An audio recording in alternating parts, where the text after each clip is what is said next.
But you can look further. Hillary Clinton was the other co-sponsor in addition to Maria Cantwell, who was on board the Kerry Wellstone bill at the very beginning.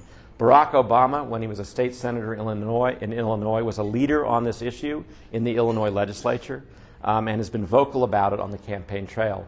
John Edwards has given speech after speech on the need to really have a democracy. And he talks about public financing being key to that. And so he's been probably the most out front in the campaign trail. So no matter who your candidate is on the Democratic side, we're going to have a winner for public financing, I think. On the Republican side, John McCain, who was a front runner at one point, has supported this at the state level. And my guess is if a bill reached his desk, he'd probably sign it. And the rest, I think, may need some more work before they see the light. But anyway, so this presidential election, I think, is going to be very important. And as they're taking this money in and taking this money in, we have to ask all the candidates to commit to a different system for the presidency and for Congress. So the big news in Washington is we're now having incumbent lawmakers who've never championed this issue before, who are in positions of power, say it's time for a change. And they're in charge of making the rules. So if they're for change, I think we're going to get change. Now, there are going to be a lot of people who have to be persuaded as we go along. And one of the things we think we need to do is bring on, we have a good list of grassroots groups and issue groups on board supporting us. But I think it's time for business leaders and civic leaders to step up to the plate also and say this isn't good for America. And over the years I've been a public campaign, I've had the opportunity to talk to a lot of business leaders. And actually, it was a business lobbyist who one of my colleagues met with the other day, put it this way. He said, you're either, in this act of fundraising, you're either begging, if you're a lawmaker asking for money, or you're extorting. And neither one of those things is good. And I've heard that put it pretty succinctly, but I've heard complaints about that from business leaders all across the country. And we are now reaching out to business leaders who want to end the system. And that's one of the big things that brought me to Seattle, and I want to talk about the last couple of days we've had here. Early on, I think early summer, we had Jim Sinegal sign a letter of support, a statement of support for public financing. He'd seen two business colleagues who we'd gotten on board before, one from San Diego, who he knew well, came up in the business with, and another person he respected tremendously in New York signed the statement. And so he heard about it, wanted to come on board also. Jim Sinegal, head of Costco, right? CEO of Costco. So he's looked, in America, you say CEO of Costco, people say that's a business leader, right? Because everybody knows Costco, and a successful business leader, I might add. So we wanted to look elsewhere in Seattle, and he had said, I'll reach out to some other business leaders too. A number of years ago, there was an effort to get off the ground for full public financing here, and 10 years ago to put an initiative on the ballot for 1998. It didn't quite make it, but one of the early supporters of that was Bill Ruckelshaus. So I was able to get an appointment to go see him a while ago, and he said, I want to jump on board too. And his background is in Republican politics, not Democratic politics, and he's also been active as a business leader. And so we began to see a cluster. He mentioned some of the same names in Seattle that we could reach out to who were civically engaged business leaders. And another name that came up again and again was Bill Gates Sr. And so thanks to Craig's work and Alice Payne, is Alice here? Not here yet. Her outreach and doing an email to Bill Gates Sr., Craig and I went and met with Bill Gates Sr. this morning, and I got a call from my office early afternoon saying, we just got a fax in with Bill Gates Sr.'s signature on it. He signed the support statement. So Seattle and Washington State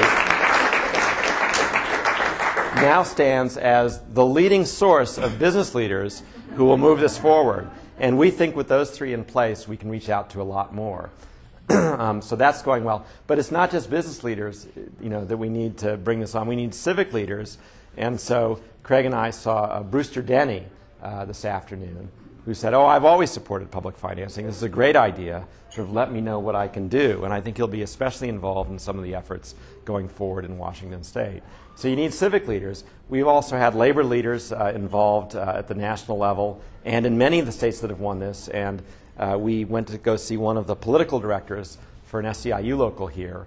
And they're very proud of the work they do, but they said, we have money, relatively speaking, and we also have members, but we believe in the long term, we're better off in a system that rewards our members for their participation as ordinary people rather than our ability to collect lots of money and pour it over to politicians. And I think that with the right bill, and if there are people pay attention to the details, that they will be on board on this issue here in Washington State. And Craig can vouch for that as well. We also had a good meeting this afternoon with the director of a group called Fuse. Some people may be on that list. Raise your hand if you've heard about it or know about it. Okay. It's an innovative effort. I suppose the easiest way to describe it is sort of like a state version of Move On, a center for people online to learn about what's happening on key issues and register an opinion, make a phone call, meet with other people, send an email to somebody. And these are popping up all over the country and are taking hold as a way to do state politics. And he was, I think, quite clear that an issue like this would be something that he would want to put his members to. They have 30 or 40,000 members right now statewide, and they expect to be closer to 100,000 or more within the next year. So I think they will be a tremendous ally and force for change. I just want to say nationally, Move On has intervened at key points in the state battles all over the country.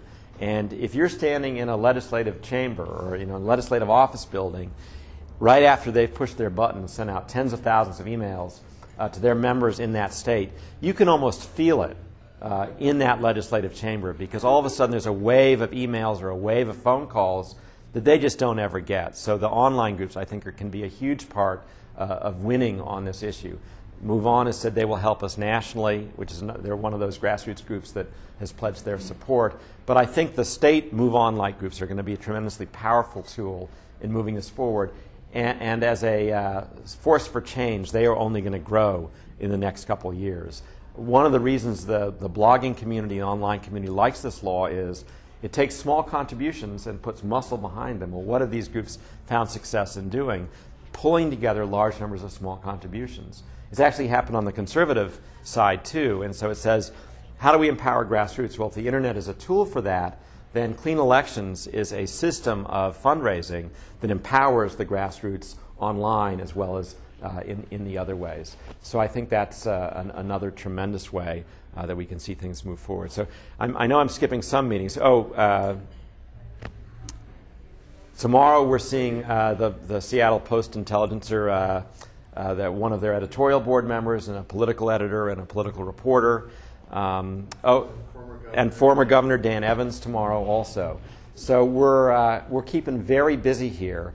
But I think when you look around and you talk to people, there's so many people who say things to us like, I've always thought public financing was a good idea, but I didn't know they had it. And so I think it's just a matter of getting out there. And for people who haven't thought about it, let me tell you, they're thinking about it now.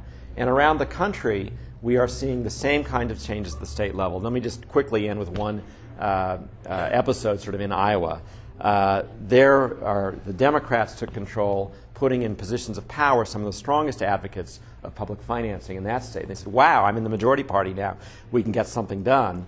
And they thought to talk to their leadership. And the leaders were a little like, well, now that we have power, we can raise money. So maybe this isn't so bad. But funny thing happened. The donors who had contributed loads of money, in Iowa they have no contribution limits, so these guys really wrote large checks to make that change happen. They said, no, wait a second.